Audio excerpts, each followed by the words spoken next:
Hello, bonjour à toutes et à tous, j'espère que vous allez bien. On se retrouve pour un live à la fois mi-débrief, mi-preview, car on est dans un back-to-back en Formule Régionale Moyen-Orient. Ça va quand même être ça le sujet principal de la vidéo, évidemment, de parler d'Evan Gilter qui est toujours en tête du championnat, qui a même accru son avance, mais on va pas parler que de ça.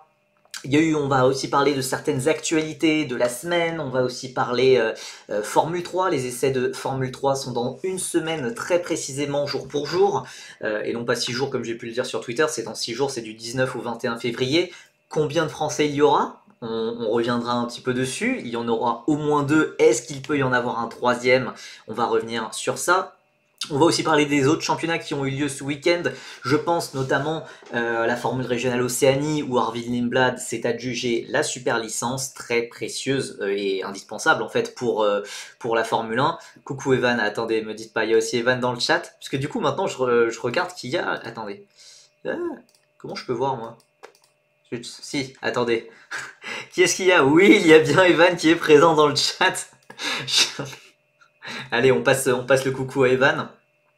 Donc le leader du championnat. On va aussi parler de l'Eurocup 3, le Spanish Winter Championship, car on avait un Français, enfin on avait même deux Français, mais bon, on avait un Français qui a fait des très belles performances. C'est Jules Caranta, qui a été impliqué dans une altercation après une manœuvre extrêmement agressive de Nicolas Tsolov. On aura l'occasion de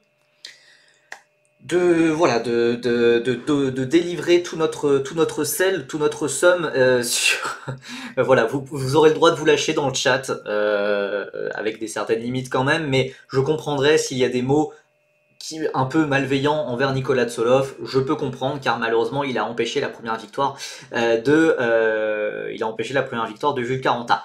Écoutez, on commence sans plus tarder. Qu'est-ce que c'est que ça? Ah non, c'est le générique.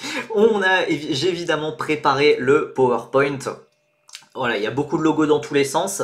Live de célébration, quel week-end de Gilter, Caranta et Naël. Ouais, non, mais c'est ça. Je crois que j'ai nommé le live La France en folie ou quelque chose comme ça. Non, c'est vrai que c'était un super week-end. C'était un super week-end à suivre. Enzo Dellini aussi s'est pas mal débrouillé. Alors, il n'y avait pas de podium, mais pour Enzo Dellini, il y avait une progression, on y reviendra. Le seul point négatif, malheureusement, côté français, c'était Dorian Pain, très largement compensé voilà, par les très belles performances d'Evan, Théophile et Jules, mais voilà. Heureusement qu'il aura 3 places sur sa prochaine course. Comment ça, 3 places? Attends, il fait du coup. Ah, oui, non, 5 places pour Nicolas Tsolov, et Nicolas Tsolov qui ne fera pas la prochaine course d'Eurocup 3, donc c'est une pénalité un peu dans le vent, mais bon. Écoutez, on y reviendra en attendant. Avant de commencer vraiment les choses sérieuses, de parler de Formule Régionale Moyen-Orient, puisque on va parler de la Formule Régionale Moyen-Orient, puisque le troisième week-end vient de s'écouler, mais ce week-end, on a la quatrième manche de la saison, Ayas Marina, c'est déjà l'avant-dernière manche du championnat, donc là, les choses sérieuses commencent à arriver. Alors Percy, est-ce que Pain a fait mieux que Sio Rotun selon toi?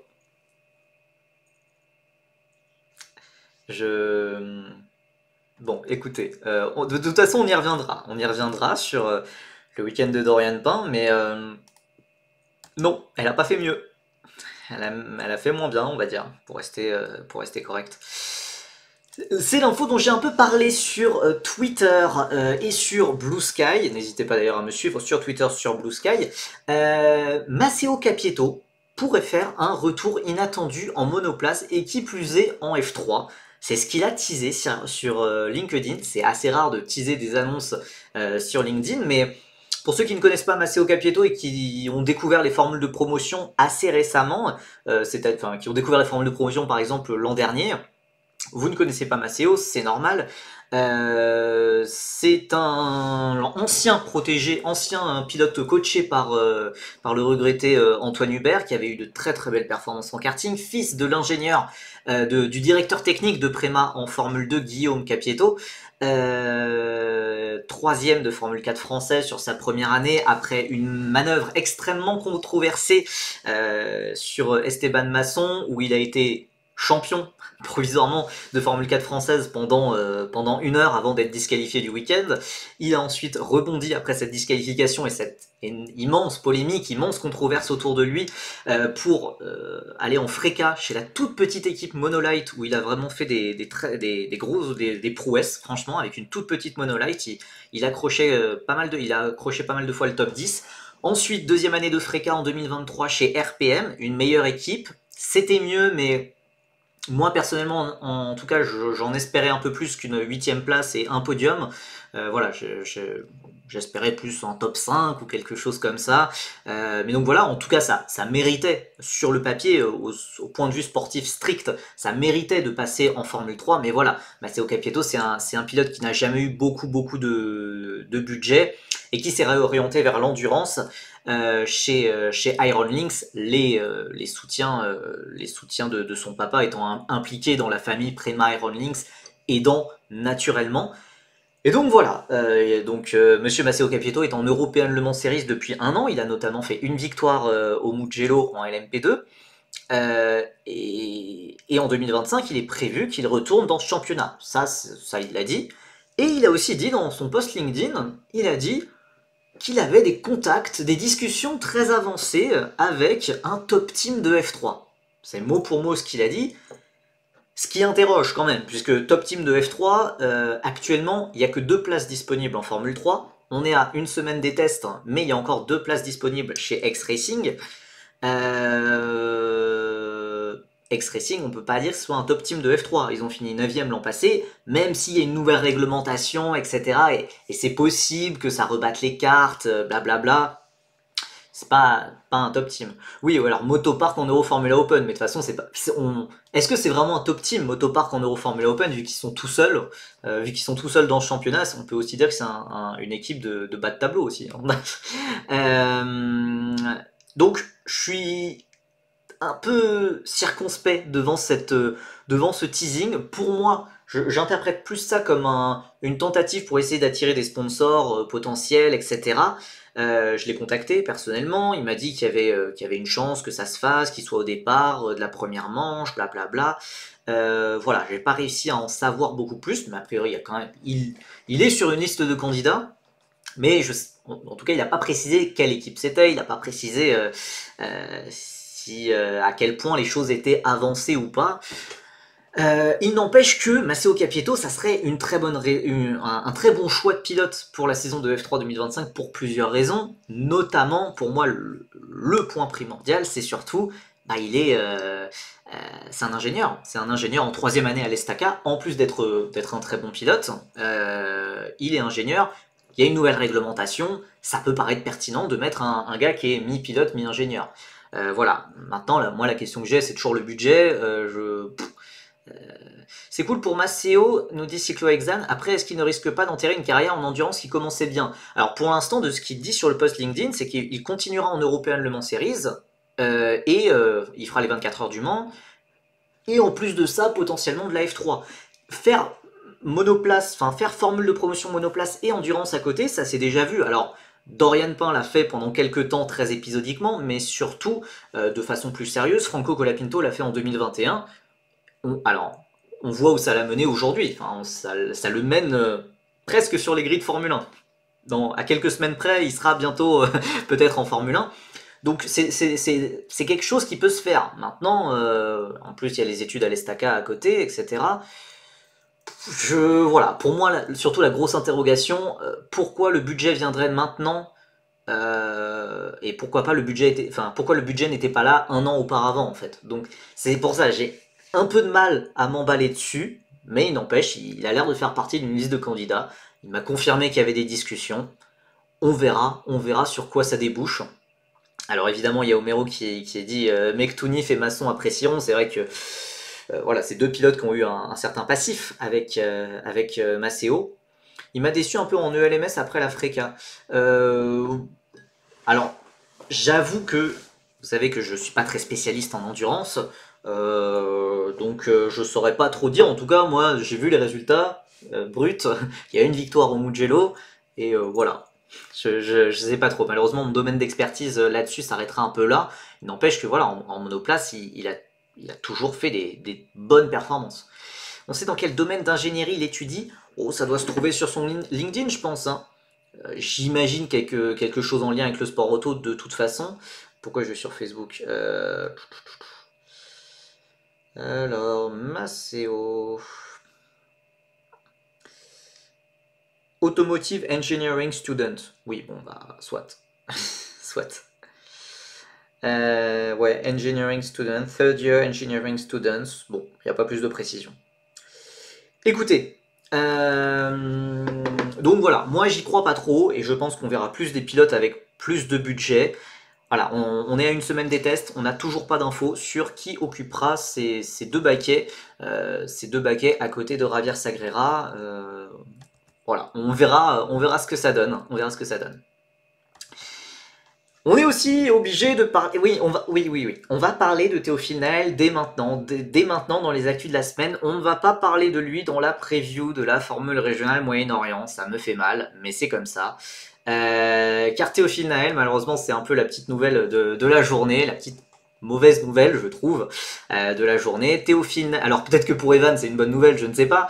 Mais pour Théophile, c'est... Il ne fera pas la fin de championnat de Formule régionale Moyen-Orient. L'annonce est tombée aujourd'hui. Il n'est pas sur l'entry list. Il est remplacé numériquement par Nikita Bedrin, qui est quand même un très bon remplacement, un très bon pilote de F3, de Formule régionale, etc. Peugeot, il est mort. Non, Putain, mais c'est vrai, pourquoi il n'y a pas Peugeot du coup? Puisque en plus d'ailleurs, Saint-Eloc avait 3 voitures pendant tout le début de saison, et là Saint-Eloc n'aura que 2 voitures. Puisque Jakob Bergmeister, qui était arrivé pour la manche de Dubaï, n'est pas là non plus. Donc il n'y a que Vesselao et Bedrin. Et voilà, je sais pas ce que... Enfin, j'imagine c'est toujours des questions de budget, etc. Mais bah, Enzo Peugeot est censé être le futur leader de Saint-Eloc. Tu peux lui poser la question... Attendez, il y a tous les pilotes qui se sont donnés rendez-vous ici ou quoi? Il y a Enzo Peugeot. Enzo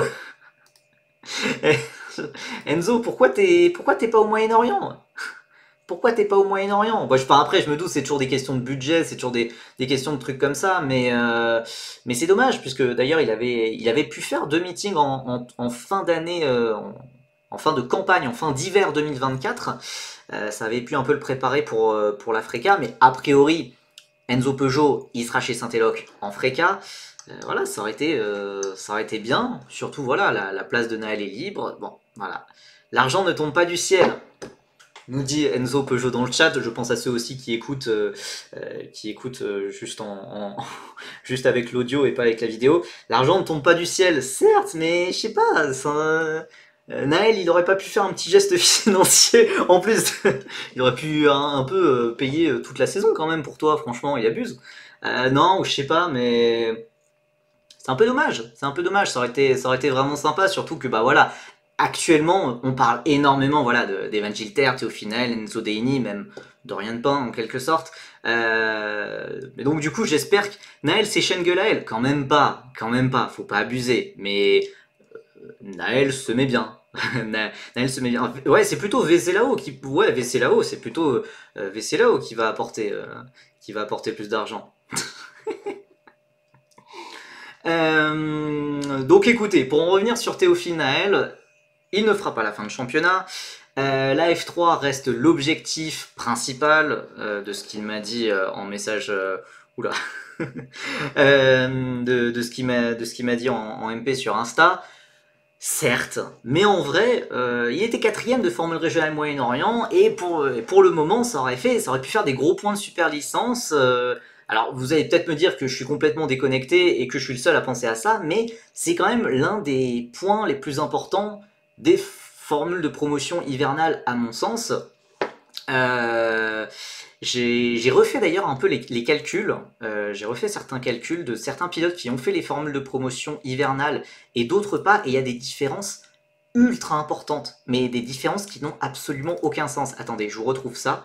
Mais les pilotes qui ont fait les formules de promotion hivernale, ils ont les 40 points, ou ils sont à 2 doigts des 40 points, peu importe leur talent, c'est un bien grand mot, mais pour la faire vite, attendez, hop, Camara a déjà 73 points, James Wharton a déjà les 40 points, il a 47 points, Tuka Taponen a 46 points, On peut se dire, bon, c'est des pilotes qui sont toujours devant, ils auraient eu les 40 points tôt ou tard. Dites-vous bien, il y a Charlie Wurz qui a 35 points de super licence. Il est tout proche de pouvoir conduire en F1, de pouvoir conduire en Grand Prix de F1. Et théoriquement, il pourrait faire des séances d'essai libres. Enfin, je sais pas, ça me paraît, ça me paraît un peu dingue, quoi. James Wharton qui va taper la super licence sérieusement. Ouais, mais il y a encore pire, il y a Charlie Wurz, quoi. Il y a Charlie Wurz qui a 2 doigts de la super licence. Bon, après, je sais pas où il pourra gratter des points supplémentaires. Mais ouais, Wharton, il a 47 points. Donc voilà, ça aide de faire F4 Emirati, de faire Formule Régionale Moyen-Orient. Voilà, ça peut t'ouvrir des possibilités. Ça peut t'ouvrir des possibilités d'avoir une super licence.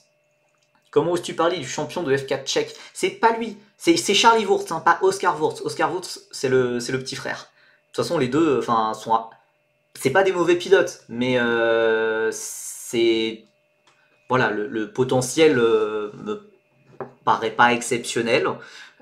C'est des bons pilotes. Je pense qu'ils feront tous les deux pilotes pro et ils auront tous les deux des belles carrières, etc.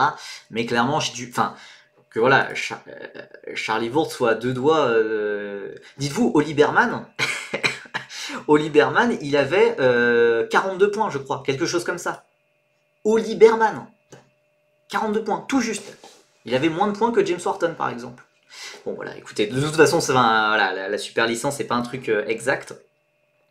Et puis oui, la Formule Régionale Océanie donne déjà beaucoup de points. Lindblad qui a déjà gagné 18 points, qui a gagné 18 points gratuitement, on va dire presque. Oui, évidemment, évidemment. Mais voilà, pour un pilote comme Naël, je pense que ça aurait pu être sympa. Ça peut offrir plus d'opportunités, je pense quand même d'avoir sa super licence rapidement. Et c'est quelque chose en moins auquel penser quand tu te rapproches vraiment de la F1. Par exemple, je pense à Pepe Marty, par exemple, autre pilote Red Bull, qui lui a une obligation de résultat s'il veut espérer la F1. Il doit espérer minimum, je crois, le top 5 en Formule 2 pour ne serait-ce que prétendre à la Formule 1. Donc voilà, c'est aussi pour ça que Red Bull a envoyé Lindblad en Océanie, c'est pour avoir des points facilement, quoi. Bon, écoutez, donc voilà, Théophile va se concentrer sur les essais de Formule 3 dans une semaine. Je pense qu'il va quand même gratter quelques petits points de super licence qui sont éligibles, qui sont jusqu'au top 9. Je pense qu'il y a moyen qu'il finisse 6ème, 7ème, 6ème, 7ème, je pense. Ce qui sera déjà une très belle performance en ayant fait 3 5e de la saison. Naël, il avait hâte de se battre en piste contre Tsoloff et Wharton. Oh purée, ça fait peur. Hein. Oh, ça fait peur dit comme ça la grille de F3. Mais il va y avoir des sacrés pilotes, des sacrés pilotes agressifs, on va dire. Après, si Pepe Marty fait 6ème de F2, il ne montera pas en F1 de toute façon. Ouais, mais imaginons Pepe Marty, il explose Lindblad. Qu'est-ce qu'on fait? Qu'est-ce que fait Red Bull dans ce cas-là? Et ils veulent virer Tsunoda. Voilà, si Pepe Marty, genre vraiment fait des belles perfs, mais un peu irrégulières, je sais pas. Je pense qu'il y a un monde où il peut se retrouver en F1 quand même. Ouais, il y a Ivan Dominguez aussi. Oh purée, là, j'avais pas vu le prisme. J'avais pas vu sous ce prisme-là la grille de F3, mais c'est vrai qu'il y a des pilotes bien agressifs, quoi. Allez, c'est la nouvelle de l'après-midi. Théophile Naël qui ne fait pas la fin de championnat, c'était la nouvelle de la matinée. On a les 30 pilotes de Formule 4 française. Oui, oui, 30 pilotes de Formule 4 française, 17 Français parmi eux, 11 nationalités au départ, et surtout, et là c'est la grosse nouvelle, puisque moi je m'attendais à 3-4 filles, on a 6 pilotes féminines, 20% du plateau de la F4 France sera féminin. Elle est loin l'époque où la seule représentante c'était Angelina Favario qui se traînait à des années-lumière de tout le monde. Là, et c'est des pilotes qui ont des références en karting. Je dis pas forcément qu'elles vont jouer les victoires, les podiums. Mais il y a déjà un gros changement. Il y a déjà un gros changement par rapport aux années passées. Et c'est d'ailleurs quelque chose qu'on voit dans tous les championnats. Il n'y a pas que la F1 Academy. Il y a la Formula Winter Series, la F4 espagnole, britannique, etc. On voit qu'il y a de plus en plus de féminines. La quantité arrive. Et au bout d'un moment, mathématiquement, statistiquement, il y aura des cracks qui arriveront. On espère que, notamment les Françaises, en font partie. Je pense notamment à Lisa Billard qui fera ses débuts après 3 premiers meetings en fin d'année dernière. Proenka, elle fait un gros jump. Non, bah en soi, non, elle a 15 ans. Merci beaucoup à Alhes. Oh là, attends. Alhek. Alec X, merci beaucoup à toi pour le follow. Proenka, bah, en soi, elle a l'âge. Elle a fait du karting en championnat de France FFSA Junior l'an passé. Je crois qu'elle a fait 9ème, quelque chose comme ça. Il y a d'autres pilotes qui sont derrière elle, comme Pierre Devos, qui monte aussi en F4 France. Elle a pas mal testé, elle a surtout pas mal testé pendant l'hiver, protégée de Renaud Derlot notamment. Non, c'est pas spécialement un gros jump, je m'attends pas à des dingueries, mais non, ça paraît la suite logique des choses même.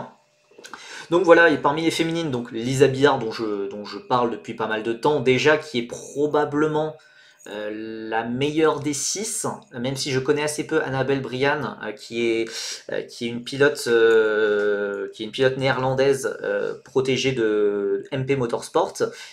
Annabelle Brian, je la connais pas trop, pour être honnête. Donc à suivre. Les autres pilotes, j'avoue, j'en attends pas forcément grand chose. Sofia Zanfari, pilote féminine marocaine, qui est la petite sœur de Souleymane Zanfari, qui était passée pendant un temps par la F4 espagnole et l'Eurocup 3. Donc voilà, écoutez, on va voir ce que ça va donner. Trop content pour Consani des 2010 au secours. Oui, alors il y a certes des redoublants, donc il y a, attendez, 7 redoublants, dont notamment Ryan Caretti, Montego Massen, Jules Roussel, Alexandre Munoz et Arthur Dorisson, qui sont, je pense, les 5 qu'on peut vraiment espérer, qu'on peut vraiment voir devant, je pense.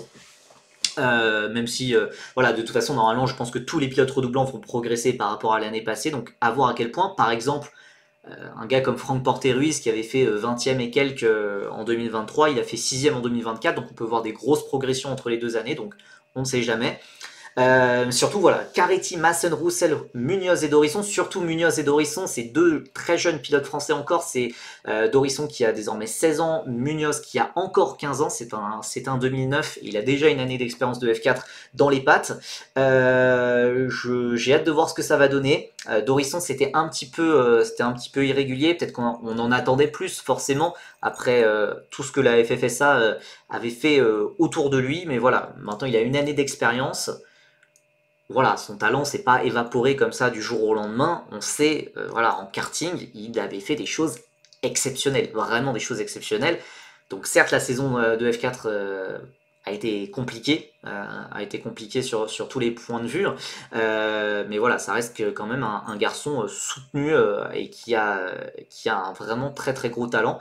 Et Alexandre Munoz qui a fini très fort la saison aussi, qui était un peu jeune, je pense, au moment de démarrer. Donc j'ai hâte de voir ce que ça peut donner.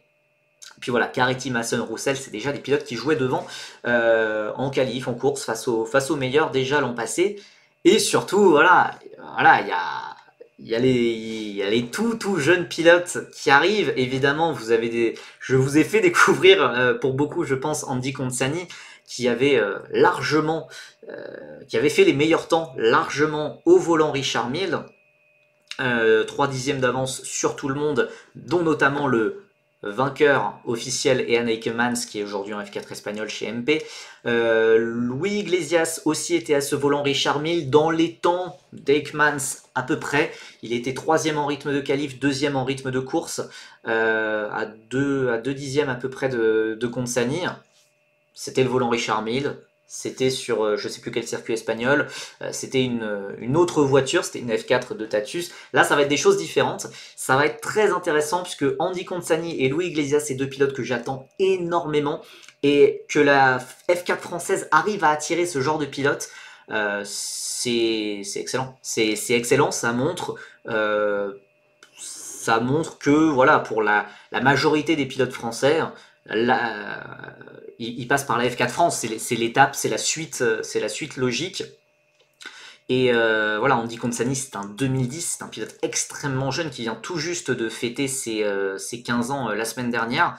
Louis Iglesias est certes un petit peu plus âgé, il a 16 ans, il est né en 2008, mais voilà, c'est l'un des top pilotes européens, mondiaux, 4e du championnat d'Europe de karting l'an passé. Euh, voilà, on n'a pas vu ça depuis. Bah attends, on n'a pas vu ça de. Attends. Non, je crois que c'est Enzo Dellini. Je crois que c'est depuis Enzo Dellini qui avait fait 4e du championnat d'Europe de karting en 2022. Je crois que c'était Evan Gilter 5e. je crois. Tu me dis, Evan, si je dis des bêtises, mais je crois que c'était à peu près ça le classement. Il n'y avait pas un autre Français au volant Richard Mille? Oui, il y avait un autre Français, Andrea Dupe, qui était plutôt en quatrième position, un peu à distance un peu plus respectable de Consani, Iglesias et Ekmans, et qui lui évolue en F4 italienne avec AS Motorsport. D'ailleurs, on y reviendra puisqu'il roule ce week-end en Formula Winter Series, donc on en parlera un petit peu d'Andrea Dupe. Il y a aussi, voilà, alors je me concentre beaucoup sur Consani et Iglesias, vu que je les ai vraiment pas mal suivis sur la saison internationale de kart, vu que je les ai suivis au volant Richard Mille, etc.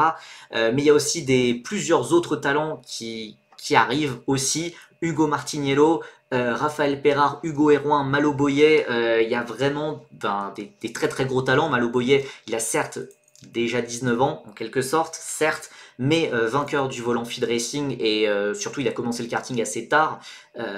Profil assez particulier, mais voilà, l'un des tout meilleurs kartmen mondiaux. Hugo Hérouin, deuxième de Feed Racing. Raphaël Perard, demi-finaliste à Feed Racing, mais qui a fait des essais en F4 France qui étaient très très très intéressants là aussi. Hugo Martiniello, ancien champion de France de karting 2023. Bref, voilà, cette saison de F4 France, ça me hype fort fort fort. Franchement, voilà, tous les redoublants que je voulais voir sont là. Il y a des jeunes pilotes français qui paraissent ultra prometteurs. Est-ce qu'on reverra le Ricciardo de la F4 française, Doyle Parfait? Non, Doyle Parfait, alors je ne sais pas ce qu'il va faire, Doyle Parfait. Je sais qu'à un moment, à Monza, je l'avais croisé dans le paddock de Freca à Monza. Maintenant, Doyle Parfait, attends, il a fait une story. Non, on avait fait une story sur la F4 France. Sa dernière story, c'est sur une Mercedes Wagon. Non, bon, je sais pas. Écoutez, je ne sais pas ce qu'il va faire Gabriel Doyle Parfait après sa fin de saison chaotique. Fin de saison chaotique où il a coupé des virages pour gagner des courses. Sur quoi vous avez parlé sur ce début de live? On a parlé de l'hypothèse Capieto en F3. Pour résumer, j'y crois pas trop, mais bon voilà, on verra, j'espère être surpris. Et de Théophile Naël qui ne fera pas la fin de saison de Formule Régionale Moyen-Orient. Ah bah ça, FCB Noah 7, faudra voir la rediff sur YouTube. Ça viendra dans la soirée, ne t'en fais pas. Bon écoutez, voilà, mon seul mini regret, on ne verra pas Jimmy Elias, qui est un jeune kartman, pilote de kart français prometteur aussi, qui gravite autour de la F4, qui a pas mal testé en F4 depuis 1 an, 2 ans même peut-être maintenant, et voilà, qui n'est pas en F4 France, donc je sais pas trop où on va le retrouver, Jimmy Elias, cette année. Naël Capieto, Peugeot n'a plus de 206, c'est maintenant F4 France. Peut-être dans une autre F4, bah ouais, mais je vois pas où, puisqu'il a pas mal testé avec RS en F4 italienne, mais RS, pour moi, a son line-up complet, avec notamment Olivieri et Powell qui font des prouesses aux Émirats Arabes Unis. La finale au Mans, en plus, ça va être top. Ouais, ça va être génial. Ça va être génial. Fin septembre. Un favori à la volée comme ça, selon toi? J'ai envie d'être absolument complètement subjectif et de dire Andy Consani, mais pour moi, honnêtement, voilà, ça paraît ultra ambitieux, surtout que le gars, il a tout juste 15 ans, etc. Il y aura beaucoup de choses qu'il devra découvrir. Il manque peut-être un peu de maturité, ce qui est normal quand on a un âge aussi jeune. C'est normal, mais pour moi, vraiment, il y a un énorme talent en monoplace pour Andy Consani. Voilà, Louis Iglesias, en plus protégé de Winfield, de mes amis de la Winfield Racing School. Donc Louis Iglesias, forcément. Ouais, Munoz, mais Munoz, je sais pas si ça. Non, il aura beaucoup plus d'expérience que l'an passé. Je ne sais pas trop. Voilà, si je devais ressortir un nom, là, comme ça, je dirais Andy Consani, mais on fera, de toute façon, on fera un live de preview de la F4 française quand la F4 française reviendra. C'est au week-end de Pâques à Nogaro. D'ailleurs, Winfield commencera ce week-end en F4 UAE ou alors c'est au dernier round? A priori, non, ça a été un peu annulé. Il y a des deals avec des pilotes qui avaient été signés. Les pilotes n'ont pas trop respecté les engagements, donc de ce que j'ai compris. Donc non. Mais Winfield a toujours comme projet de s'aligner en F4 Emirati à l'avenir. Allez, On passe enfin au gros de ce live avec le débrief de ce week-end. Tout d'abord, débrief de la Formule Régionale Océanie, ça va aller très vite puisque Arvid Lindblad a enfin été sacré champion. Il n'y avait pas beaucoup de suspense, certes. Devant Zak Scoular, grosse surprise, hein, Zak Scoular qui est 15e de F4 britannique et qui nous fait 2e là en Océanie. Petite annonce, il va faire l'Eurocup 3, donc avec Caranta, avec Colnaghi, Gladish, etc. Il va faire l'Eurocup 3 avec Palau Motorsport, ça peut être intéressant à suivre. Nikita Johnson, etc. Parmi les autres pilotes que vous pouvez connaître, je pense notamment à Mayas Sagazeta, qu'on a vu en F3, qu'on reverra en F3 cette année, qui a fini 5e. Mais voilà, le vainqueur du Grand Prix de Nouvelle-Zélande, c'est aucun de ces pilotes, c'est même pas Arvid Lindblad, mais c'est bien la star du V8 Supercars, Will Brown, 26 ans ou quelque chose comme ça, qui a remporté le Grand Prix de Nouvelle-Zélande. Alors je sais pas dans quel état de motivation était Lindblad sur ce dernier week-end, une fois qu'il a été sacré champion, qu'il avait sa super licence. Est-ce que vraiment, dans sa tête, il était en mode il faut se battre pour allez, il faut se battre le Grand Prix de Nouvelle-Zélande, etc. Parce que c'est quand même une épreuve prestigieuse avec un gros palmarès, etc. Donc, bon, est-ce qu'il était vraiment à 100%? Je ne sais pas. Pas là où ils ont 25 voitures ou quoi, je suis d'accord. J'ai l'impression qu'ils signent tous les pilotes sauf Yannis Steven Edens. Non mais je suis d'accord avec vous. Hein. Je suis d'accord avec vous. J'ai l'impression qu'ils veulent qu'on soit dégoûté. Ils veulent qu'on soit dégoûté. Ah oui, oui, oui, j'ai vu qu'il y avait eu un gros crash en course 2, donc il a fait la course 3 sur une autre. Genre un autre châssis. Ah non, dans ce cas, ça peut. Enfin, genre, oui, s'il a dû reprendre tous ses repères et tout, ça. Oui, ça peut peut-être expliquer, ok. Mais enfin, j'ai vu l'image du gros crash en course 2, c'était assez impressionnant visuellement. Mais je savais pas pour le fait qu'il avait fait la course 3 dans une autre voiture. Donc, voilà, maintenant, Grand Prix de Nouvelle-Zélande, pas Grand Prix de Nouvelle-Zélande, Arvid Lindblad, il a ses 40 points de super licence.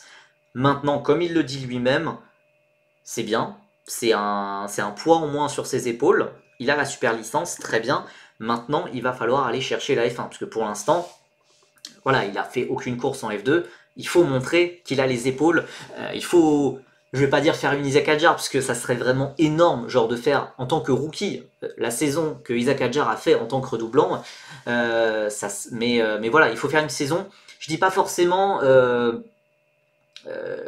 je dis pas forcément voilà, qu'il faut faire top 3, top 5 ou quelque chose comme ça, c'est plus au niveau de l'impression, puisque je suis d'accord avec FCB Noah 7, je pense que Red Bull s'en fout des résultats en F2 cette année, oui et non.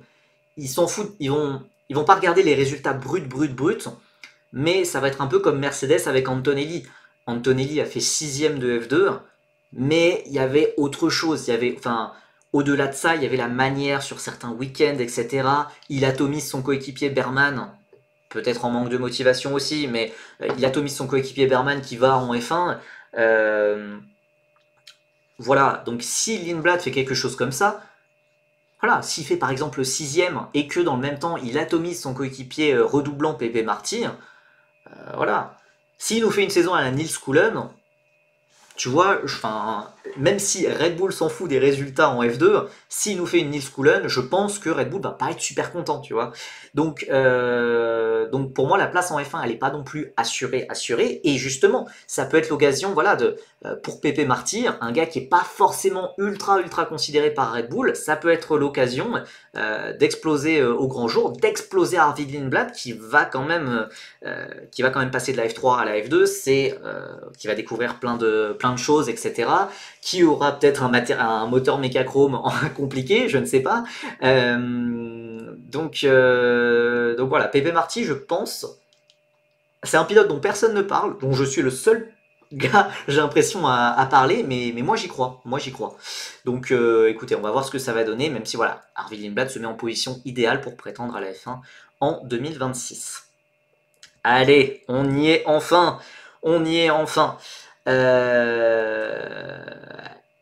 La Formule Régionale Moyen-Orient, on a passé le cap de la mi-saison. Et je vous laisse un petit peu apprécier ce classement au championnat, même si voilà, un pilote français apparaît en grisé désormais après le retrait de Théophile Nael. Mais bon, Evan Gilter est donc en tête du championnat avec 39 points d'avance sur Freddy Slater. 51 points d'avance sur Brando Badoer, un pilote qui, pourtant, lui aussi, comme Naël, va aller en Formule 3 avec Prema. C'est d'ailleurs aussi le cas d'Ugo Gochuku, aussi en F3 avec Prema, mais visiblement, eux, ils ont l'air focus sur les points de super licence, sur machin, les essais de F3 dans une semaine, visiblement, ça a l'air d'être le cadet de leurs soucis. En attendant, voilà, Evan Gilter, il a fait encore une fois un week-end crucial, un week-end vraiment très précieux dans la course au titre. Il est passé de plus 12 à plus 39 avec, voilà, enfin c'est le meilleur scoreur du week-end encore une fois. Après Badoer, on retrouve donc Théophile Naël qui va s'arrêter donc à 125 points. Devant Rachid Aldaeri et Ugo Gochuku qui sont juste derrière et qui devraient pas tarder à aller passer le pilote français. On retrouve ensuite Enzo Deligny en 7ème position. Et voilà, je pense que c'est les pilotes qui peuvent potentiellement passer Théophile Naël dans le classement. Ensuite, ça me paraît un peu plus compliqué à faire en 2 week-ends pour des pilotes qui ont eu moins de 70 points en 3 week-ends.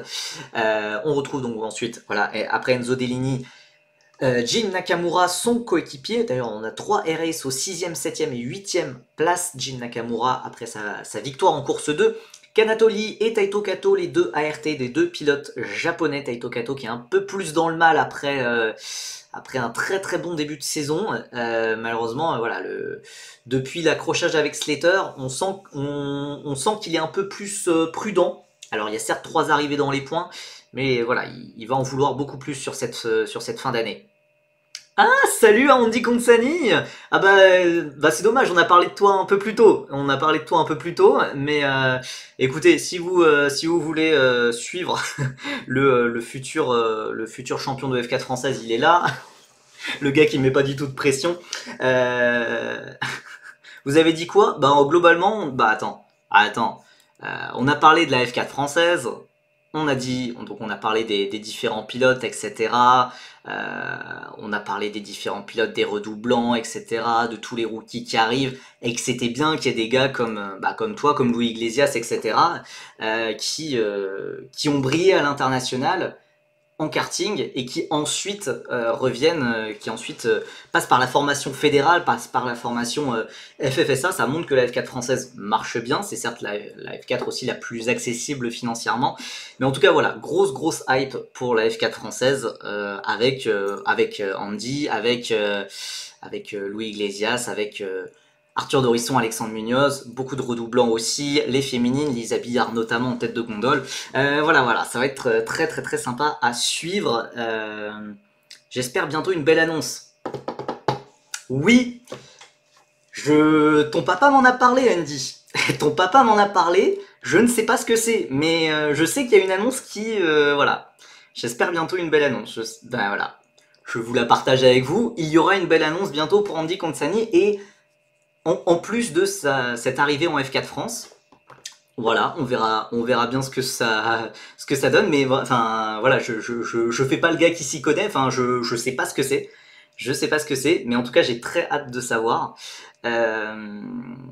Toute la formation française chez Bercy. Ouais, non, c'est vrai que là il y a pas mal de pilotes là pas mal de pilotes dans le chat depuis le début du live.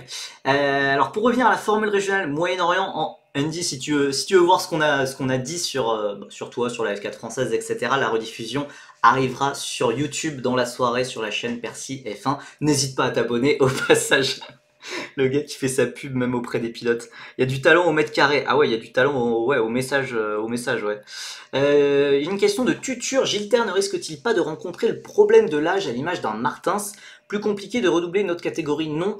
Alors, non. Alors, pour moi, c'est pas un problème qui se pose vu que Gilter a 18 ans. Voilà. Donc, et encore, il a tout juste 18 ans. Il est vraiment de novembre 2006. Donc, c'est pas vieux. C'est pas vieux. Être à 18 ans, être en formule régionale, c'est pas vieux du tout. Hein. C'est pas vieux du tout. Il y en a même qui sont... salut Andy. Il y en a même qui démarrent à 18 ans en F4, etc. Enfin, c'est des choses qui arrivent.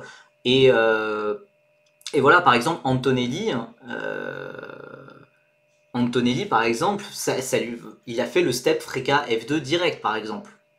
Et donc, c'est des choses qui peuvent se faire. Moi, si Gilbert avait déjà 20 ans, 21 ans, 22 ans, je suis d'accord, là ça poserait peut-être un peu plus de soucis. Mais là, honnêtement, 18 ans, on va dire, voilà, il a 18 ans cette année, il a 19 ans en F3, il a 20 ans en F2, il arrive à 21 ans en F1. Alors je grille peut-être un peu les étapes, je suis peut-être un peu optimiste, mais en vrai, enfin, ça se fait, ça se fait. Martin, s'il avait quand même triplé, ouais voilà, non mais c'est ça, il avait triplé la Formule Renault, doublé la F3 et il va tripler la F2. Oui, non mais c'est sûr, enfin, voilà, après Martin, il a toujours eu un très mauvais timing dans pas mal de choses, mais même au-delà de ça, l'an dernier, je pense vraiment très sérieusement que si Martins n'avait pas eu une poisse exceptionnelle et que s'il avait été champion de F2 l'an passé, hein, il serait dans l'Alpine aujourd'hui. Et certes, Victor Martins a déjà 23 ans, euh, mais, euh, mais voilà, ça aurait pas posé de soucis, puisque en fait, quand il y a les performances, quand il y a les résultats derrière, plus personne parle d'âge. Surtout que voilà, Evan Gilter, c'est pas comme s'il était à sa 5e année de Formule régionale. Il commence sa 2e année. Et encore, c'est la première fois dans le championnat de Formule régionale Moyen-Orient, etc. Donc, donc non, c'est clairement pas quelque chose qui m'inquiète pour Evan. Ça vaut aussi pour Enzo Peugeot qui est de décembre 2005. C'est pas voilà, s'ils avaient 21 ans, etc., ok, je pourrais commencer à penser, ah oui, mais là, il y a par exemple plein de 2004 enfin, il y a des 2004, des 2005 qui arrivent en F3, donc être en 2006 en Freca, c'est pas un souci. F1 avec Isaac, let's go, let's go. Est-ce que Evan n'est pas en train de nous teaser subtilement une arrivée chez Red Bull? Le gars qui essaye de pas du tout de surinterpréter chaque message. Mince, mince, attendez. Oh, oh, oh, oh, j'ai pas mon chargeur. Attendez. Oh, attendez, attendez, je reviens tout de suite. N'hésitez pas à admirer ce superbe classement. Je vais chercher mon chargeur.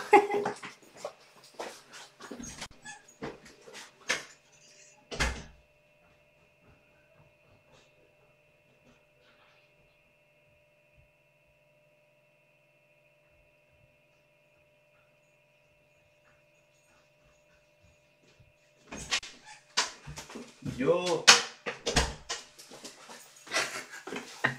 Ça dit quoi l'équipe? Super l'organisation. Enfin, franchement, ça m'arrive pas d'habitude. D'habitude, j'y pense quoi. Alors.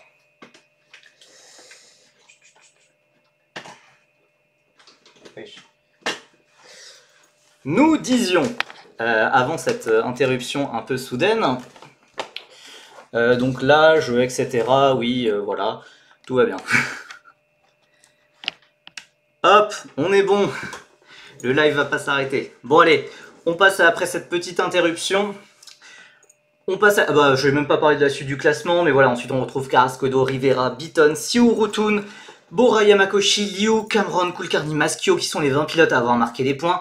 Et on retrouve à la lisière de ce classement, à la lisière de ma capture d'écran, Dorian Pain en 26e, en 26e position, dont on reparlera. Bon, on va pas forcément beaucoup s'étendre en fait sur Evan Gilter, puisque j'ai exactement mis le même titre qu'au week-end dernier. Continuer, faut juste continuer ce qu'il fait depuis le début de saison. Voilà, sur le 3e meeting à Dubaï, encore irréprochable, double pole, une victoire, triple top 4. Frère, enfin, triple top 4, c'est limite encore plus impressionnant, puisque voilà, il y a une course à grille inversée. C'est énorme, c'est énorme. Donc voilà, un autre week-end comme ça, ce week-end le rapprocherait bien évidemment du titre. On espère voilà que Freddy Slater et Brando Badoer continueront d'avoir des week-ends ok tiers, puisque là Freddy Slater depuis le premier week-end c'est plus compliqué. Il traîne plus autour de la P5, P6 et il est même en train de se faire rattraper au titre rookie. Donc ça c'est assez surprenant. Je pense que Slater sera un peu mieux à Yas Marina. Mais de toute façon pour moi il y aura une réaction de Slater à un moment. Le truc c'est que est-ce que la réaction de Slater sera suffisante pour revenir au championnat? Parce qu'il y a 39 points d'écart. C'est pas encore c'est pas encore dramatique vu qu'il reste 2 week-ends. Mais s'il y a 39 points d'écart encore et qu'il reste un week-end, voilà, il est où le talent meilleur qu'Antonelli? Alors moi j'ai jamais dit ça, hein. Je sais pas qui a dit ça, mais moi j'ai jamais dit ça. J'ai dit qu'il avait battu le record de victoire d'Antonelli en F4 italienne. Mais pour moi, Antonelli est plus talentueux que Slater, et vous savez, si vous me suivez depuis pas mal de temps, moi personnellement j'ai un peu de mal avec Slater. Voilà, puisque... Alors Antonelli aussi en quelque sorte, mais voilà, c'est toujours le pilote qui a eu tout pour lui, qui est pété de thunes, etc., qui a un roulage illimité et tout, etc. Quand en face, t'as un Evan Gilter qui n'a pas du tout ce budget illimité, voilà, et que Evan arrive à se battre face à lui, bah voilà quoi. Voilà, et exactement, Gilter, le représentant de la plèbe face à Slater, l'oligarque, on kiffe, exactement, c'est une lutte des classes en fait. Voilà, le live est en train de dériver là. Bon. Donc voilà, je pense qu'il y aura une réaction de Slater dès ce week-end, j'imagine. Mais voilà, si Evan reste à ce même niveau de performance, voilà, ça va gentiment se diriger vers le titre. On espère.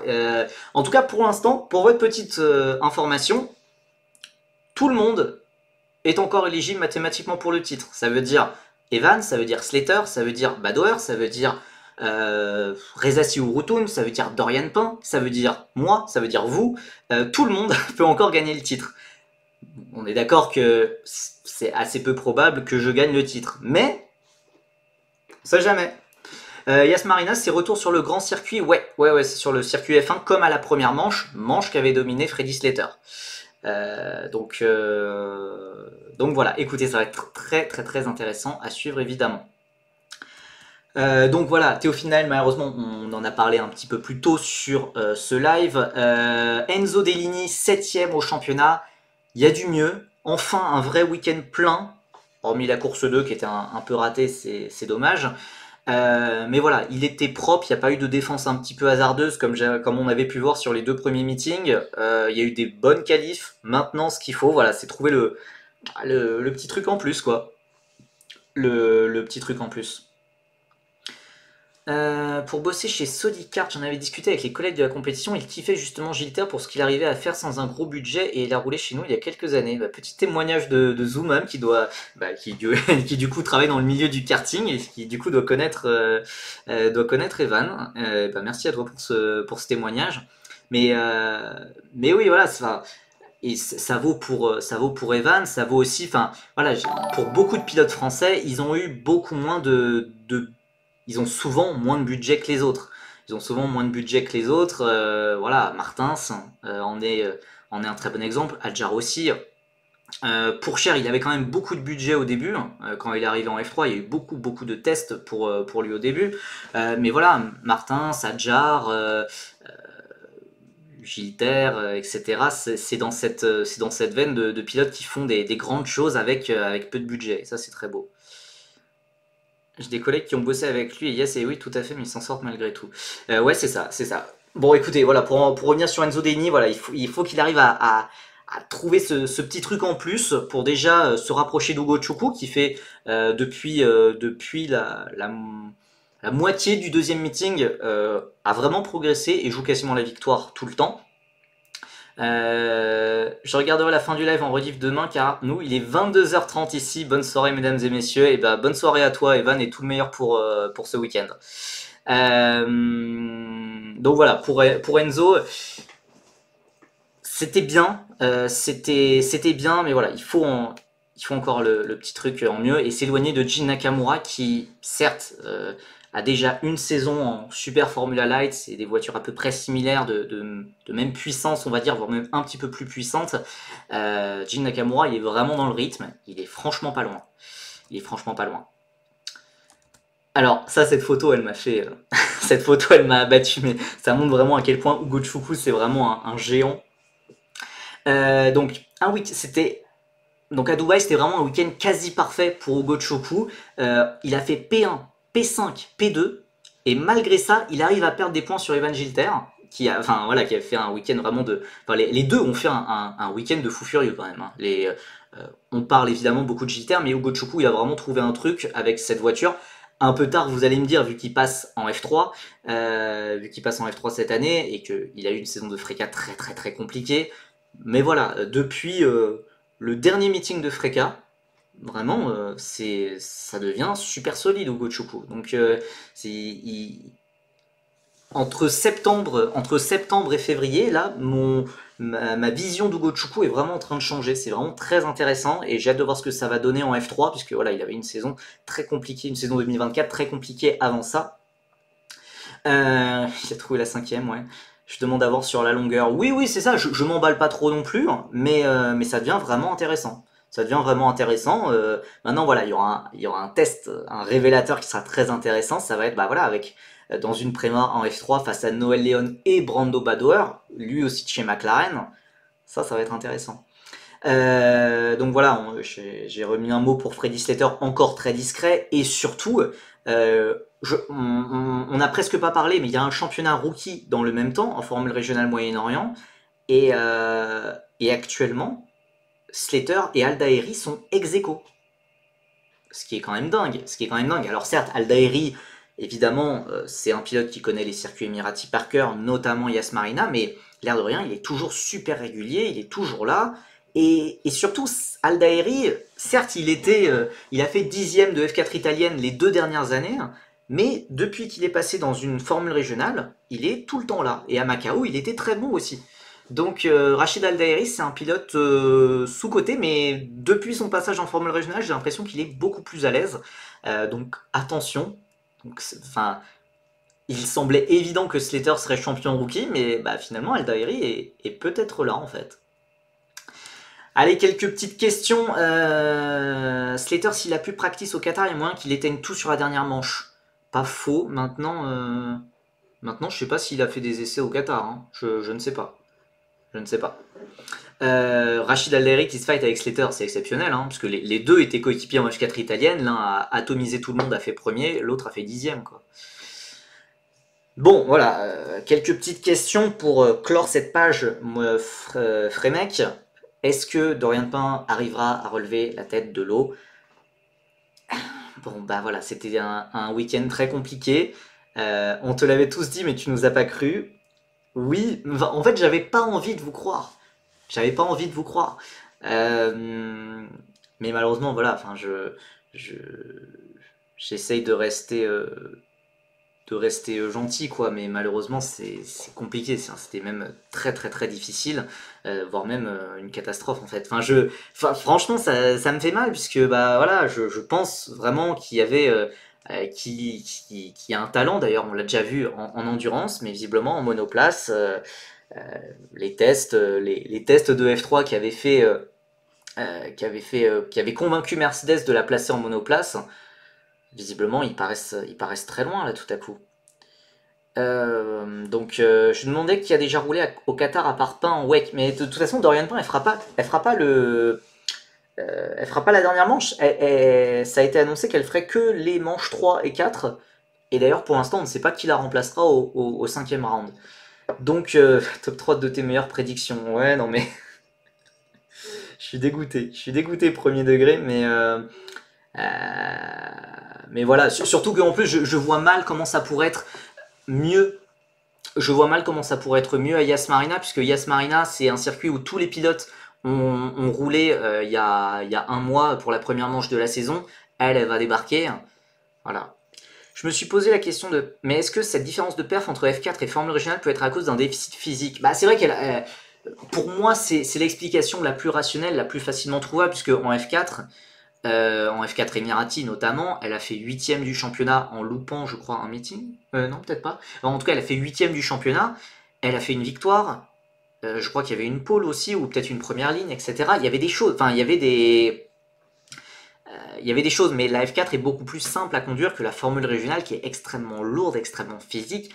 Énormément de pilotes masculins. C'est pas un problème c'est pas un problème de masculin-féminin là. Énormément de pilotes masculins ont aussi du mal avec la Freca. Donc Donc voilà, je pense que bah, c'est l'explication la plus facilement trouvable. Si, elle va être remplacée par Stolzer-Manis au round 5. Ça sort d'où là? Ça me paraît bizarre. Hein. Stolzer-Manis qui fait de la F4 et qui fait la F4 Emirati, non, ça me paraît bizarre. Je pense que logiquement, il devrait prendre un pilote qui fait de la GB3 avec Prema, avec Argenti by Prema. Ah oui, pardon, en 2024. Ah oui, pardon, my bad, oui. De toute façon, c'est le problème qu'on ne pourra jamais aider. Les filles auront des conditions physiques forcément plus faibles et un plafond de verre sera vite atteint. Je sais pas forcément. Enfin, je pense aussi que ça peut être lié. Enfin, Dorian Pain, hein, c'est Pocket Rocket, c'est un physique quand même assez. Je sais pas quel est le mot approprié, mais on va dire que c'est pas une montagne de muscles quoi.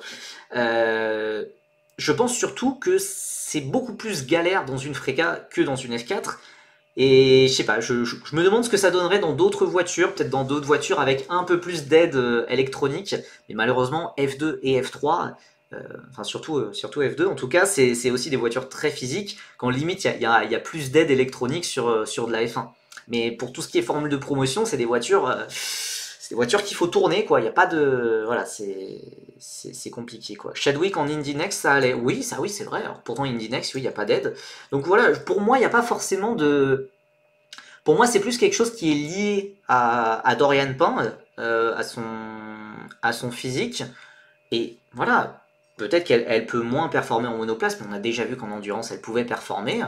Et voilà, il y a des. Et exactement, c'est l'exemple que j'allais sortir. Tu m'ôtes les mots de la bouche, FCB Noah 7, mais Maya Veug était très bonne en Freca aussi. Voilà, certains ont des physiques différents, donc voilà, oui, c'est pas le même gabarit. C'est pas le même gabarit. Donc voilà, écoutez, malheureusement, à moins d'une immense surprise,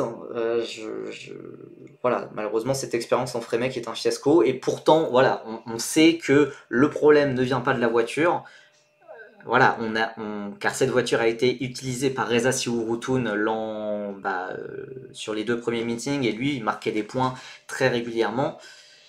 Donc voilà, écoutez, je pense qu'il faut commencer. Voilà, on va espérer le titre en F1 Academy quand même après, mais voilà, peut-être que le passage en monoplace sera peut-être plus court que prévu, et c'est dommage, et j'espère, voilà, j'espère toujours une surprise. Je n'y crois plus beaucoup malheureusement, mais j'espère toujours une surprise, et voilà, on espère un regain de forme, on espère des meilleures performances que la 16e place qu'elle a faite en course 1, avec beaucoup d'abandon en plus devant. On a ensuite Badoer, voilà, oui, Badoer, Naël, Naël, c'était pas à jour. C'est pas à jour, parce que Naël, du coup, il ne fait plus la Freimek.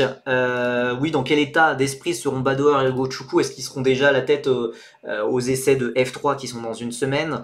Aussi, petite question sur Taito Kato et Ernesto Rivera. C'était des pilotes dont on a beaucoup parlé sur le premier meeting.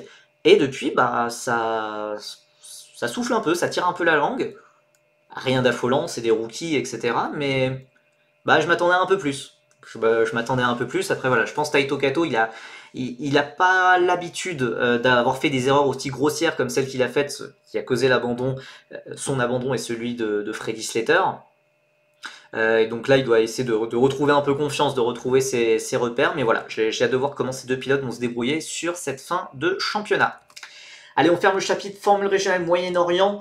On passe à la F4 Emirati, enfin la F4 Moyen-Orient, maintenant elle s'appelle comme ça aussi. On a encore eu, alors j'ai pas vu les courses pour être honnête, j'ai juste vu le dernier tour complètement fou. Les derniers tours complètement fous, puisqu'on a eu des.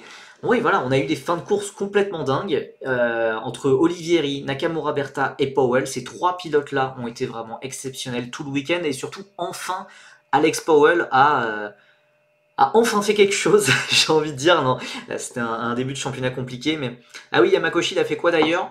Je suis déçu, hein, pour être honnête. Hein, j'avoue que je suis un peu déçu, je pense qu'il y aura du mieux bientôt, mais il a fait 8ème de la Q2, il a dû faire 9ème ou 8ème de la course 3, mais la première qualif avait été vraiment compliquée, etc. Et oui, voilà, il y a eu un accrochage avec son coéquipier, je crois en course 2 ou 3, je ne sais plus. Bah non, pas course 3 du coup, vu qu'il finit dans les points. Peut-être qu'en fait, Carrasquedo est meilleur qu'on le pense. Bah non, puisque dans le même temps, il y a eu l'Eurocup 3.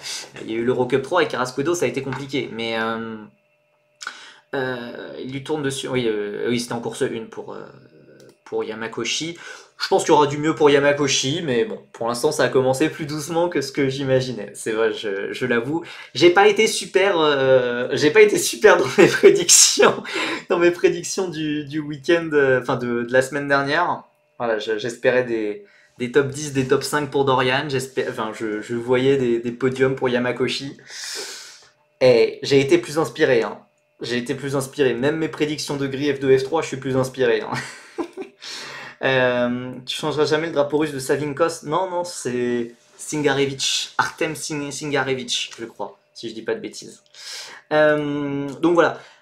Très content pour Alex Powell qui sort enfin la tête de l'eau, qui a enfin fait voilà, des belles victoires, qui a enfin donné la réplique à Emanuele Olivieri. Bon, par contre, Olivieri, voilà, très en dessous de ses standards, mais qui fait quand même triple podium, une victoire et une pole. Donc voilà, il a l'air de se diriger vers le titre, le pilote italien, sauf énorme retournement de situation. Nakamura Berta, c'est exceptionnel. Il est toujours dans le top 5. Il a manqué le podium une seule fois et pourtant, il n'a toujours aucune victoire. Mais sinon, voilà. Si j'ai plus de temps, voilà, c'est un championnat que je devrais regarder vraiment de façon plus assidue, hein, puisque voilà, on a de ces batailles de fous furieux avec où ça se joue à la photo finish sur la ligne d'arrivée, c'est splendide. J'avais retweeté, je pense, le dernier tour entre Powell et Nakamura Berta, justement, où ils se battent pendant le dernier tour. Il y a le commentateur officiel, Jake Sanson, qui pète un câble et tout. En plus, c'est déjà un gars très expressif de base, mais alors là, il pète un câble complet, c'est génial. J'avais retweeté ça normalement sur Twitter, du coup. Et évidemment, pendant ce week-end, il y avait aussi eu l'incident spectaculaire de Wang Yuzue qui a été balancé sur un vibreur saucisse par Emily Coty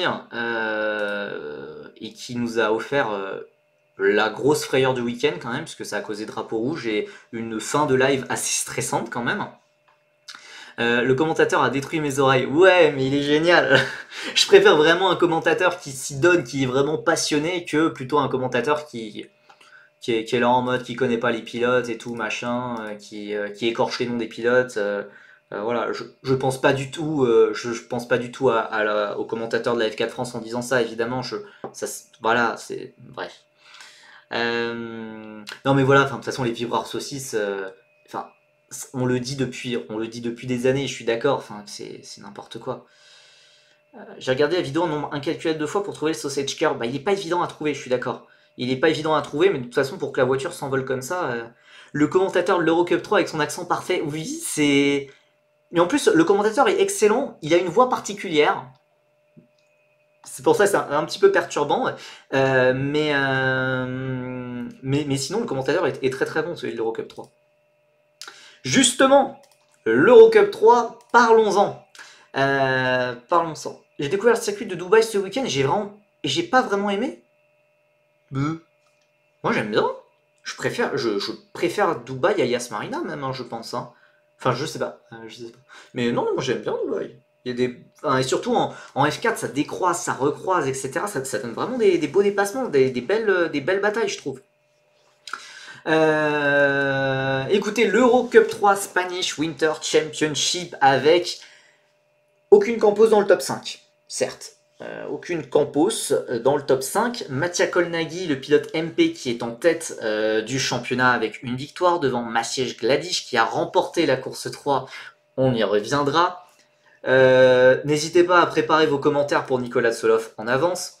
On a ensuite Andrés Cardenas, James Egozi, Juan Cota, donc James Egozi de Palou Motorsports, Juan Cota de chez DriveX, et enfin à la 6ème position on retrouve le meilleur pilote Campos, Jules Caranta. Et ça c'est beau d'être le meilleur pilote Campos, d'être d'ailleurs le seul pilote Campos à avoir décroché un podium.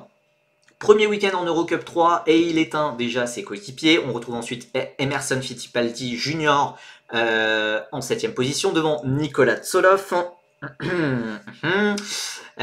Nicolas Tsolov qui a préféré faire un round d'Eurocup 3 pour Campos, de gâcher la première victoire de Campos, puis de se barrer et de rejoindre Campos en F3. Je pense que l'ambiance va être sympa. On a ensuite Tassanapol Intra Poufasak, haut de pilote Campos, Ressé Carrasquedo, haut de pilote Campos, Kasper Stuka, haut de pilote Campos, Wurz et Abkazava qui sont les 13 pilotes à avoir marqué des points. Le TikToker est vraiment de retour. 6 rookies devant, c'est pas commun. Ouais. Alors, autant je reste modéré sur des rookies style Cardenas, etc., qui ont marqué beaucoup de points avec la grille inversée. Mais alors, Kolnagi, Gladish et Caranta, peut-être aussi Egodi et Kota, waouh. J'aime bien, j'adore. Enfin, voilà. Bravo à Osama Bin Solov pour sa grande performance lors de la course 3. Tsolov, faut pas qu'il passe en France. Bon, écoutez, voilà, évidemment, c'est l'action qui a fait parler. C'est l'action du week-end, je pense. En tout cas, côté français, c'est évidemment l'action du week-end. Pour le contexte, donc Jules Caranta partait deuxième, Nicolas Tsolov partait, je crois, troisième ou quatrième. Jules Caranta arrive à prendre la tête de la course devant Tsolov. Jules Caranta commence à créer un petit gap. Et il commence à créer un écart de plus d'une seconde, et là, bam, safety car, dommage. Donc il va falloir tout refaire.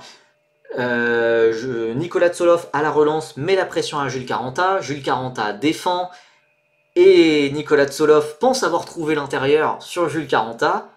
Caranta enroule, reste à hauteur, voire même limite légèrement devant Tsolov de ce qu'on voit à l'écran. Et là, Tsolov, il se dit non, je veux pas. C'est pas comme ça que ça marche. Et donc, il lui tourne dessus. Mais quand je dis il lui tourne dessus.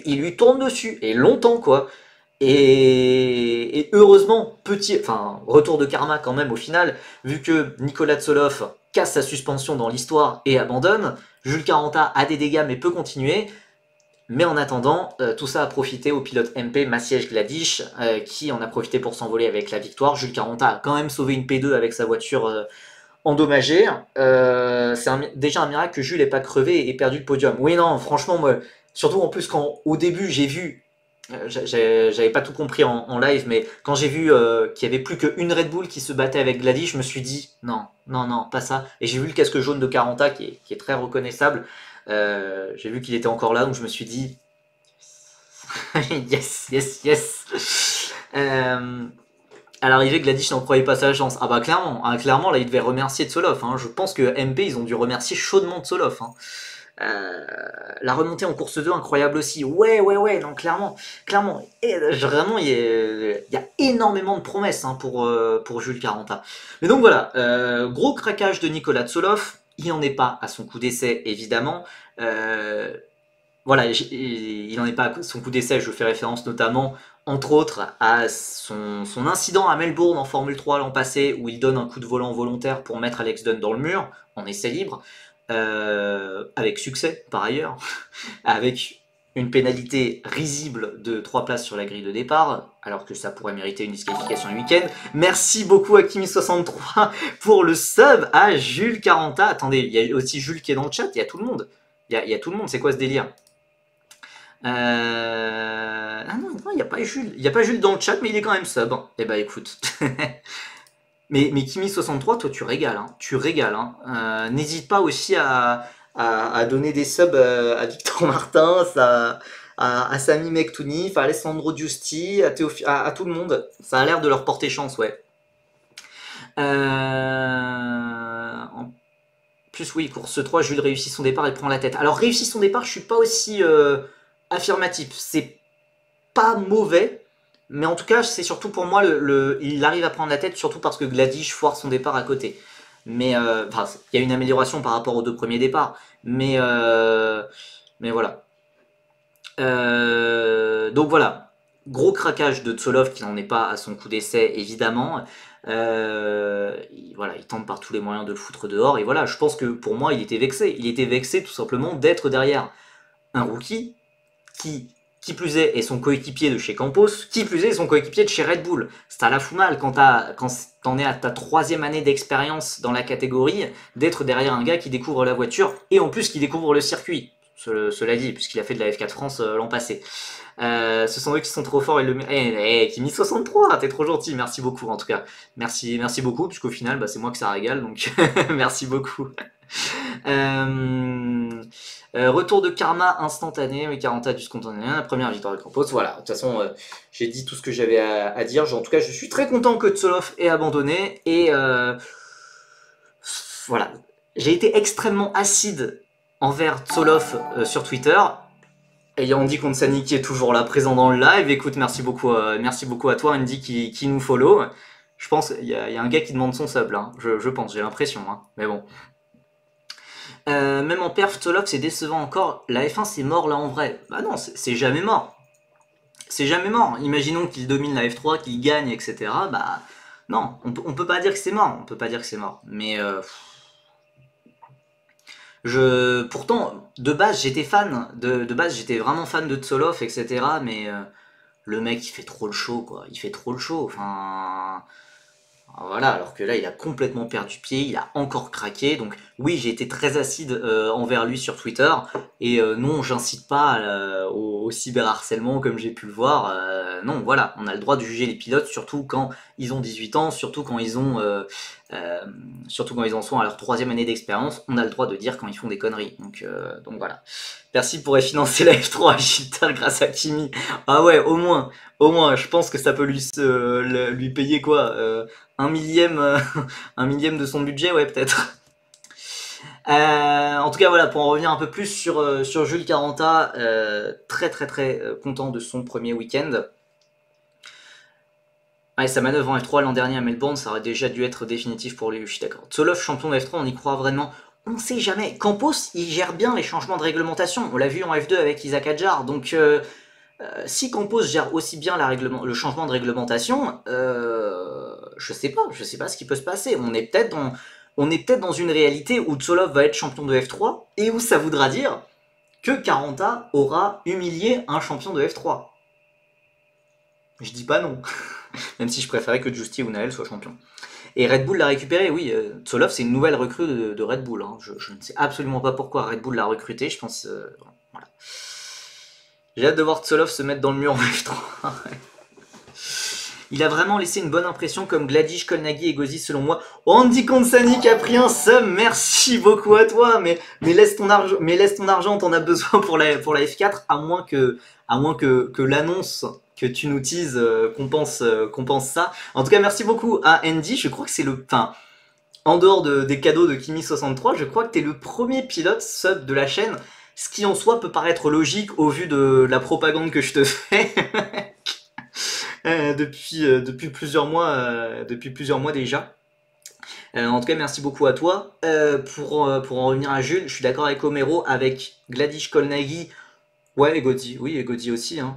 Et Gauzy aussi, même aussi Kota peut-être. En tout cas, voilà, il y a vraiment une très belle promo qui arrive, je pense, et qui va vite mettre les redoublants à la retraite.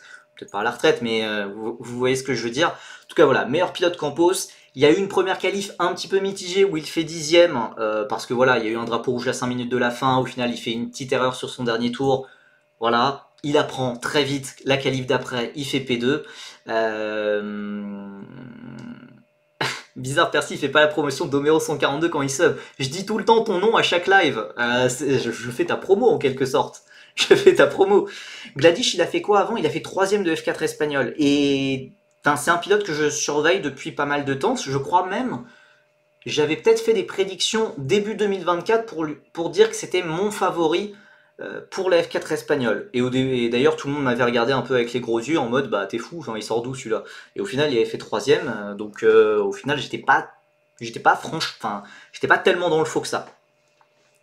Caranta, c'est vraiment le genre de profil qu'aime Red Bull, un pilote qui sait dépasser et avec du rythme. Ouais, non, mais surtout, vraiment, ce que j'ai bien aimé, c'est le rythme de course, puisque les dépassements, à la rigueur, je suis pas étonné. Enfin, j'étais extrêmement content quand Caranta a fait ses dépassements, voilà, quand il cale en course 2, puisque voilà, le truc sur lequel il doit progresser absolument, c'est les départs. Il y a eu de l'amélioration en course 3, mais pour moi, c'était pas encore optimale. Mais voilà, les dépassements, c'est sa force. On l'a dit, on en a parlé même quand il était invité sur la chaîne il y a 10 jours, rediffusion sur YouTube. On en a parlé, on sait que les dépassements, c'est sa force. Quand il cale en course 2 et qu'il repart 24e, il arrive à remonter tout le long, il fait P10, il fait le meilleur tour de la course. En course 3, il lâche Tsoloff avant la safety car, il lâche Tsoloff. Alors, peut-être si on veut encore un petit peu chipoter, peut-être voilà, la relance de safety car, elle aurait pu être un peu meilleure, mais bon, voilà, ça reste un pilote rookie aussi, il ne peut pas tout avoir non plus. En attendant, voilà, rythme de course et dépassement, pépite, vraiment, enfin, vraiment génial. Et le fait qu'il soit le meilleur pilote Campos quand t'avais comme coéquipier Tsoloff, Stuka, Intra Pufazak, des pilotes qui ont déjà qui ont déjà fait de la F3. Pas mal, hein, pas mal. Non, franchement, très très très sympa. Et donc j'ai très hâte de voir la suite. La suite, elle est dans 10 jours à Portimao pour le deuxième week-end de la Formula Winter Series. Par ailleurs, une interview avec Jules sortira sur Feeder Series demain. Ça reprendra ce qu'on a dit. Ce qu'on a dit sur le live la semaine dernière. Donc vous devriez pas, si vous avez vu le live, si vous avez vu la rediffusion, vous devriez pas apprendre grand chose de neuf. Mais en tout cas voilà, petit article de Jules Caranta qui viendra sur feederseries.net dès demain. On passe très rapidement, on approche de la toute fin du live avec l'Eurocup 4 Spanish Winter Championship. Il y avait 2 frères français engagés, les frères Carras, Philippe Armand et Jean-Paul Carras. Premier week-end d'apprentissage assez compliqué quand même. Un meilleur résultat d'une 16e place pour Philippe Armand Carras. Devant, ce qui a été plus intéressant, c'est le pilote polonais Jan Przyrowski qui a fait une double victoire, alors qu'il avait fait 10e de F4 espagnol. Alors oui, alors, si vous vous demandez pourquoi Homero est si remonté envers le 16e du championnat, que personnellement je ne connaissais pas vraiment avant le début de ce championnat, c'est parce qu'il a percuté et qu'il a causé l'abandon de son chouchou Niklas Schaufler, pilote né en 2010 comme Andy Consani d'ailleurs, jeune pilote Red Bull, lors de la course 3. Voilà, c'était un... Alors j'ai pas vu les courses pour être très honnête, mais de ce que j'ai compris c'était extrêmement chaotique, notamment les procédures de départ avec énormément d'incidents lors des tours de formation. On sentait que le niveau était pas très voilà, qu'il y avait beaucoup de pilotes qui tiraient le niveau vers le bas, on va dire. Chose intéressante à noter, la victoire de René Lammers, qui sort d'une saison très compliquée. Moi, le pilote dont j'avais envie de parler aussi, c'est Vivek Kanthan, pilote états-unien, que je ne connaissais absolument pas avant ce début de saison. Rookie, premier week-end en monoplace, premier week-end et double podium. Solide. Et en plus, petit fun fact, il est managé par la même agence que Pierre Gasly, Giusti, Deligny et compagnie. Donc, on va voir ce que ça va donner. Vivek Kanthan, en plus, il a des origines indiennes, mais intéressant. Donc, ouais, oui. Il y avait aussi Yannis Steven Edens, 13e. C'est une nouvelle voiture, il connaît pas le circuit, et voilà. Mais de toute façon, je le savais en fait, je le savais que après avoir fait de la F4 France, faut monter faut monter à la catégorie au-dessus, faut pas faire un autre championnat de F4, c'est des voitures différentes, c'est des circuits différents, t'as tout à perdre. T'as franchement tout à perdre, c'est pas le bon bail. Après je sais qu'il avait pas beaucoup de choix. Nouvelle voiture, bah oui, c'est une Tatus, c'est pas la Migale quoi, mais voilà, malheureusement, voilà, pour Yannis Steveneden, je crois malheureusement que sa chance en monoplace est passée. De toute façon, il se concentre sur le GT pour 2026. On passe très courte preview car on a parlé de la Formule régionale Moyen-Orient qui aura sa 4e manche ce week-end, mais ça ne sera pas le seul championnat qui aura lieu ce week-end. Il y aura aussi la Formula Winter Series qui revient pour un 2e week-end, avec notamment les US Racing et les High-Tech qui vont se disputer la victoire très probablement. On va surveiller notamment le pilote algérien Léo Robinson qui va être à la recherche de sa première victoire de l'année, qui est passé à un tour de décrocher sa première victoire déjà il y a 2 semaines à Portimao. Il y a aussi d'autres pilotes à surveiller comme Fionn McLaughlin, jeune pilote Red Bull qui a directement décroché sa première victoire. Évidemment, un œil toujours sur notre Français engagé Andrea Dup chez AS Motorsport qui est pas passé loin des points, qui a déjà fait un podium rookie. Voilà, ça serait si on peut voir des points sur si on peut voilà si on peut voir des points, si on peut voir des nouveaux podiums rookies au fil de la saison, peut-être dès ce week-end, ça serait vraiment positif. En tout cas, c'était un premier week-end d'apprentissage pour lui.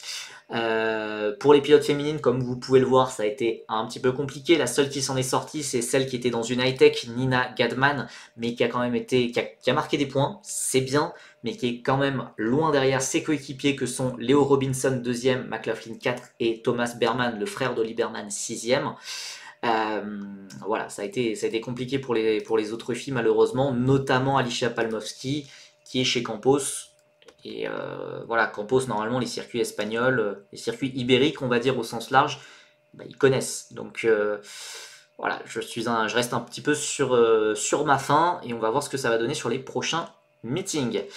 Je vais vous laisser avec les horaires du week-end et pour une fois, il y aura de l'action dès le vendredi à 11h45. Les horaires ont un petit peu changé. Si vous avez noté tous les horaires, lundi, c'est des horaires différents. Enfin, les horaires ont été mis à jour, tout a été changé au niveau de la Fremec F4 Emirati.